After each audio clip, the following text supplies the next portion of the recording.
यह कहानी मध्य प्रदेश के एक छोटे से गांव की है। गांव के लोग कहते हैं कि वहां के पुराने शमशान के पीछे से कभी किसी को गुजरना नहीं चाहिए, क्योंकि वहां कोई रहता है जो इंसान नहीं है। एक बार गांव का आदमी राम दिन अपनी भैंस ढूंढने निकला। शाम ढल चुकी थी और आसमान में हल्का धुंध छाया था। सबने कहा, रात में मत जा, वो रास्ता अच्छा नहीं। पर रामदिन बोला, मैं डरता नहीं किसी से। वो लालटेन लेकर शमशान के पीछे के रास्ते से चला।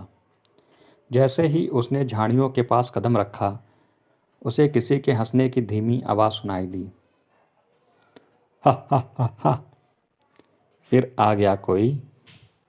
उसने चारों ओर देखा, कोई नहीं था, लेकिन पेड़ के पीछे किसी का साया दिखा, लंबा, टेढ़ा और बिना सिर के। रामदिन ने लालटेन ऊपर की तो देखा, वो साया अब ठीक उसके सामने था और उसके सीने पर जलते कोयले की तरह दो लाल आंखें चमक रही थी। वो भागने लगा, मगर रास्ता जैसे बदल गया था। जहाँ से आया था वहाँ अब घना कोहरा और धुआं था। पीछे से आवाज़ आई, अब भाग कहाँ जाएगा, अब तू भी यहीं रहेगा। सुबह जब गांव वाले वहाँ पहुँचे, रामदिन की लालटेन तो मिली, पर वो खुद नहीं। बस ज़मीन पर जले हुए पैरों के निशान दूर तक जाते दिखे, जो शमशान की ओर ख़त्म हो रहे थे। तब से आज तक गांव के लोग कहते हैं, शमशान के पीछे जो रास्ता है, वहाँ जाने वाला कभी वापस नहीं आता। यह घटना उत्तर प्रदेश के एक छोटे से गांव की है। गांव के बाहर एक पुराना पीपल का पेड़ था।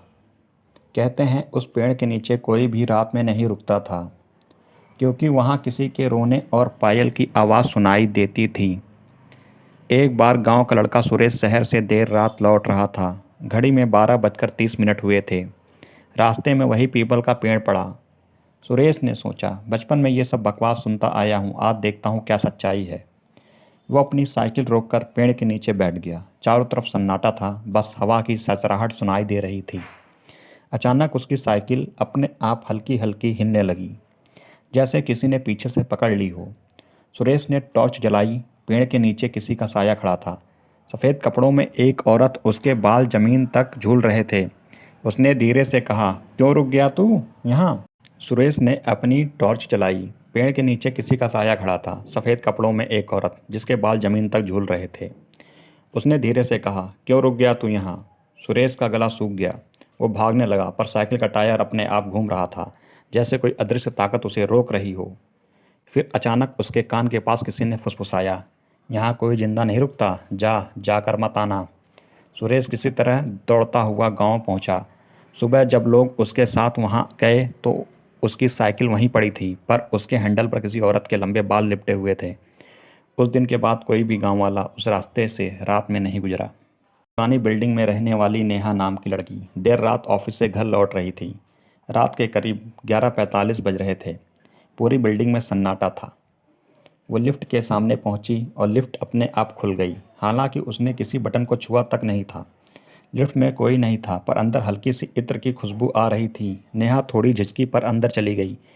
उसने 7th फ्लोर का बटन दबाया। लिफ्ट चल पड़ी, लेकिन अचानक 4th फ्लोर पर अपने आप रुक गई। दरवाज़ा धीरे धीरे खुला। कोई नहीं था, सिर्फ एक लाल रंग की साड़ी हवा में झूलती दिखी, जैसे कोई वहाँ खड़ा हो, पर दिखाई नहीं दे रहा। नेहा ने डर के मारे बटन दबाना शुरू किया, लेकिन सारे बटन क्लिक करने के बाद और फिर लिफ्ट 8th फ्लोर तक खुद ब खुद जाने लगी, जबकि बिल्डिंग में सिर्फ 7 मंजिलें थीं। लिफ्ट रुकी, दरवाज़ा खुला। बाहर बस काला धुआं था और किसी औरत की कराहने की आवाज़, मुझे नीचे उतार दो। नेहा ने चीखते हुए ग्राउंड फ्लोर दबाया और चमत्कारिक रूप से लिफ्ट नीचे आ गई। वो बाहर भागी और पीछे मुड़कर देखा। लिफ्ट का दरवाज़ा खुला था और अंदर उस लाल साड़ी वाली औरत की परछाई दीवार पर झूल रही थी। अगली सुबह बिल्डिंग के गार्ड ने बताया, सालों पहले 8th फ्लोर की लिफ्ट में एक औरत ने आत्महत्या की थी। तब से आधी रात को वो लिफ्ट अपने आप चलने लगती है।